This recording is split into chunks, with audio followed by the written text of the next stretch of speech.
Pero no solo eso, sino descubriendo en los diferentes acontecimientos de la vida de Jesús el cumplimiento de las promesas de Dios.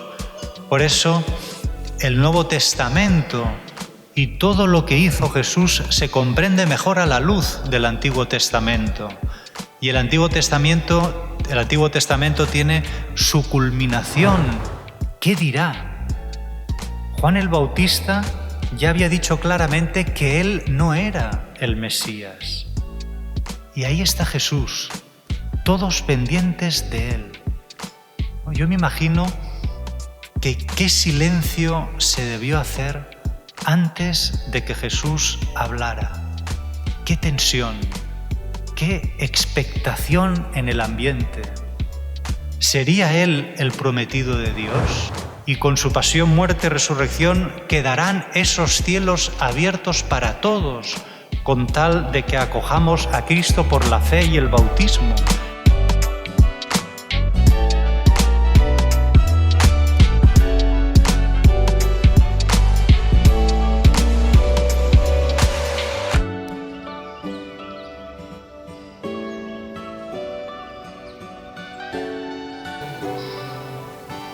El Señor esté con vosotros.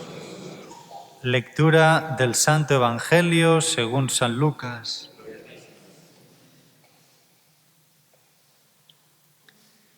Ilustre Teófilo, puesto que muchos han emprendido la tarea de componer un relato de los hechos que se han cumplido entre nosotros, como nos lo transmitieron los que fueron desde el principio, testigos oculares y servidores de la palabra, también yo he resuelto escribírtelos por su orden, después de investigarlo todo diligentemente desde el principio, para que conozcas la solidez de las enseñanzas que has recibido.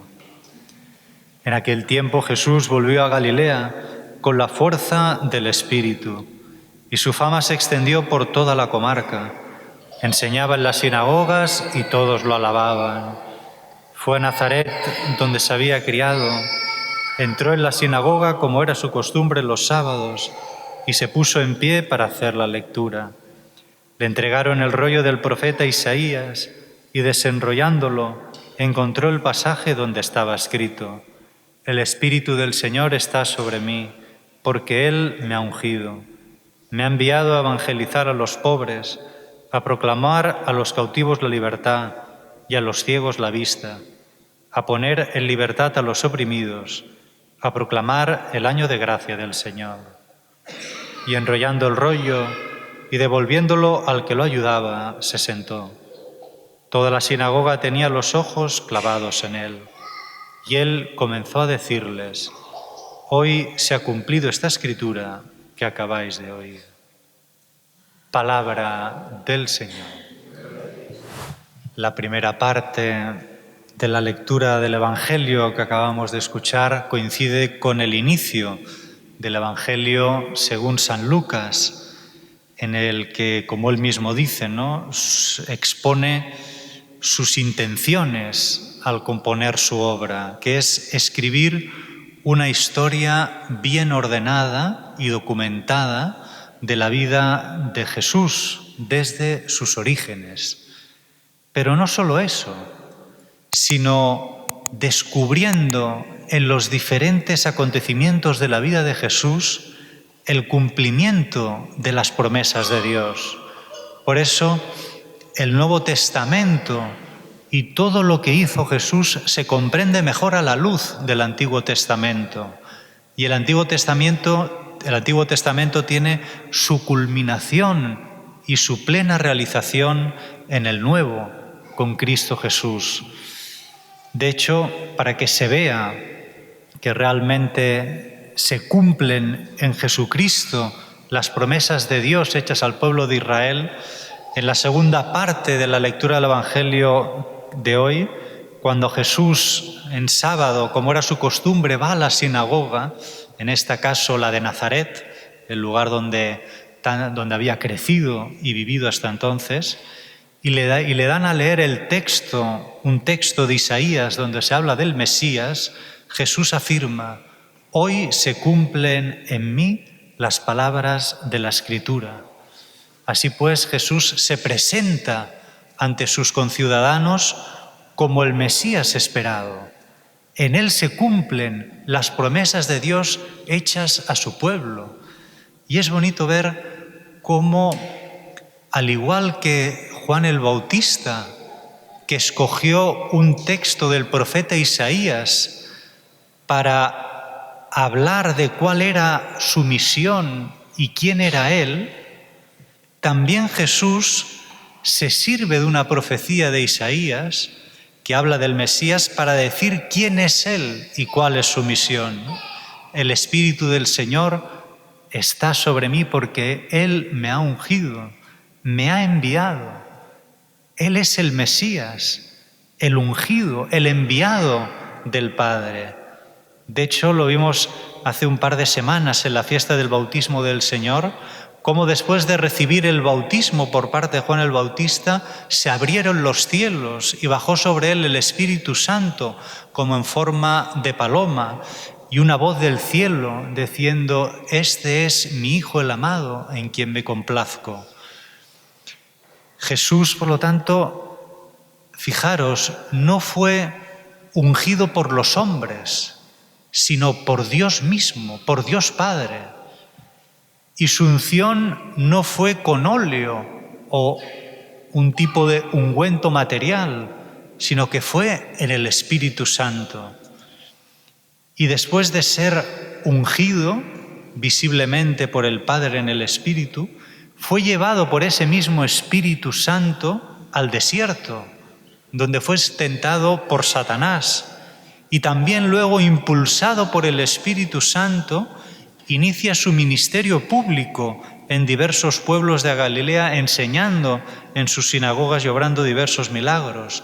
Muchos, cuando él llega ya a la sinagoga de Nazaret, ya han escuchado sus enseñanzas y han visto los milagros que ha realizado. Podríamos decir que cuando él regresa a Nazaret, su fama ya se había extendido por toda la región. Y acabada de leer la lectura del profeta Isaías que habla del Mesías, dice el Evangelio que se sentó y que todos los ojos estaban clavados en él. Congelemos un momento esta escena. Ahí está Jesús, sentado. Todos los ojos de los que estaban en la sinagoga clavados en él. Realmente Jesús domina la escena. Le precede su fama. Hay expectación. ¿Qué dirá? Juan el Bautista ya había dicho claramente que él no era el Mesías. Y ahí está Jesús, todos pendientes de él. Yo me imagino que qué silencio se debió hacer antes de que Jesús hablara. Qué tensión, qué expectación en el ambiente. ¿Sería él el prometido de Dios, el Mesías?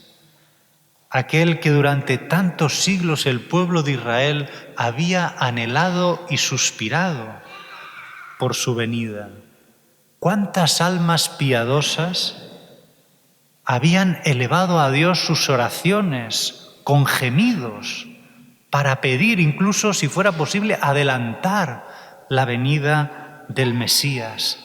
¿Sería él? Y por fin, después de un breve silencio, sentado, Jesús habla. Salen de su boca esas palabras de gracia. Hoy se cumple esta escritura que acabáis de oír. Hoy las promesas de Dios hechas a lo largo de los siglos al pueblo de Israel se cumplen plenamente en Cristo Jesús. Desembocan en Él y encuentran en Él su cumplimiento. Como el mismo Jesús dijo, ¿no? ¿Cuántos profetas y reyes quisieron ver lo que vosotros veis y no lo vieron? Oír lo que vosotros oís y no lo oyeron. La verdad es que era un privilegio poderle ver y poderle escuchar.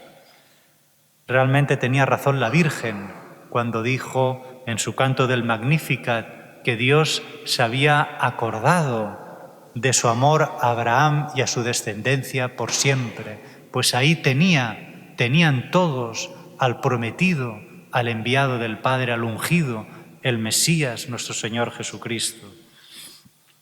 Y como resalta el Evangelio, todos tenían los ojos clavados en Él.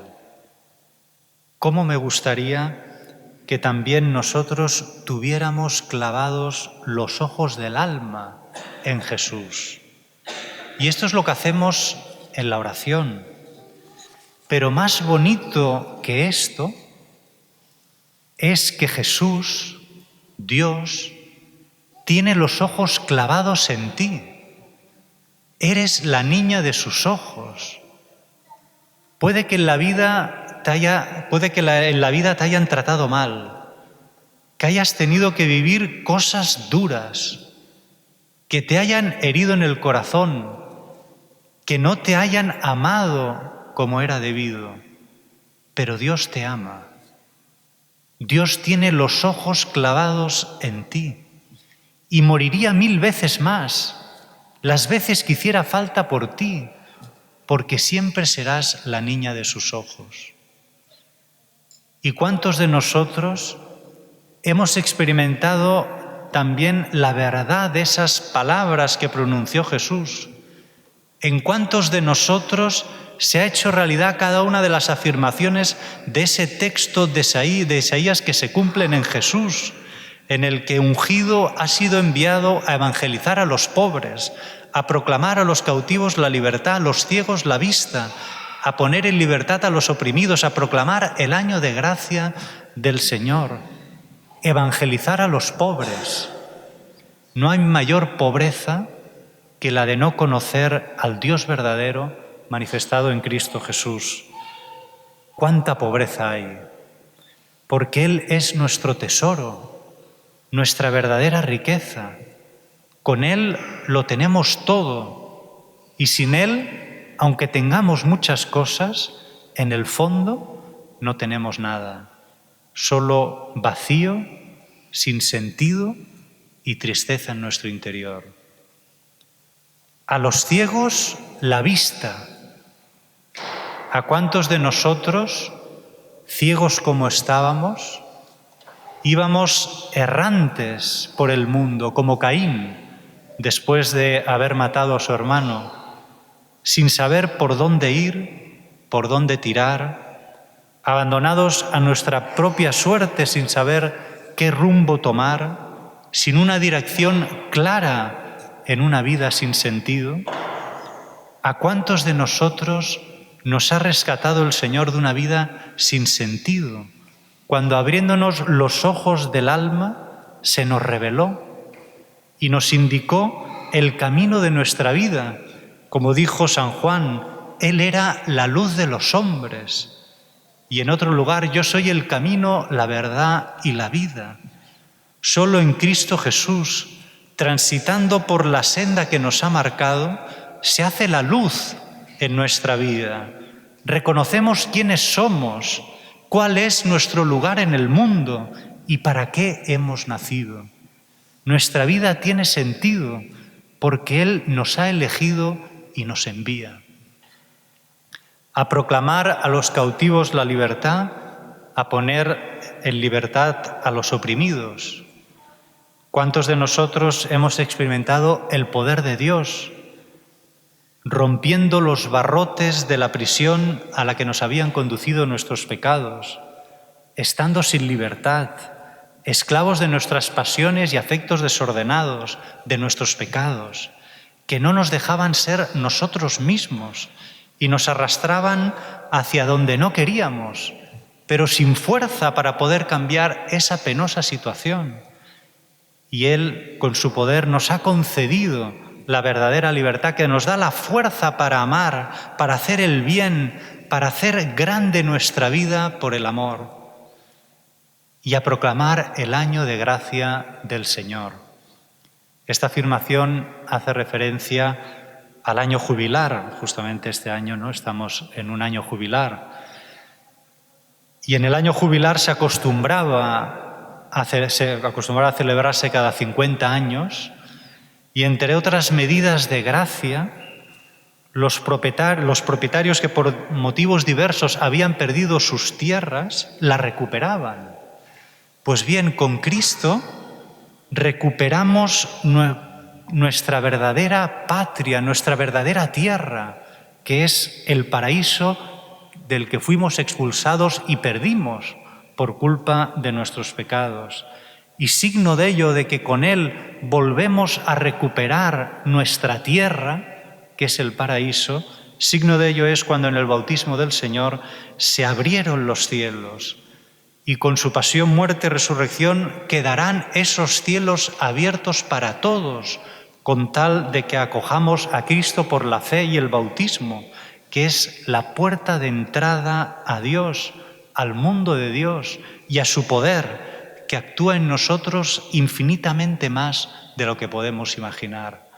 Pidámosle a la Virgen María que en ella el Todopoderoso hizo maravillas, para que también nosotros, salvando las distancias con la Virgen, también haga en nosotros maravillas, y así poder manifestar al mundo que Él es verdaderamente el ungido, el enviado, por quien se va al Padre, por quien los cielos están abiertos, y de hecho ya podemos experimentar ahora su amor, su poder. Pidámosle a la Virgen que nos ayude también a acoger plenamente a su Hijo, nuestro Señor Jesucristo, y a poder, para mayor gloria de Dios y salvación de las almas.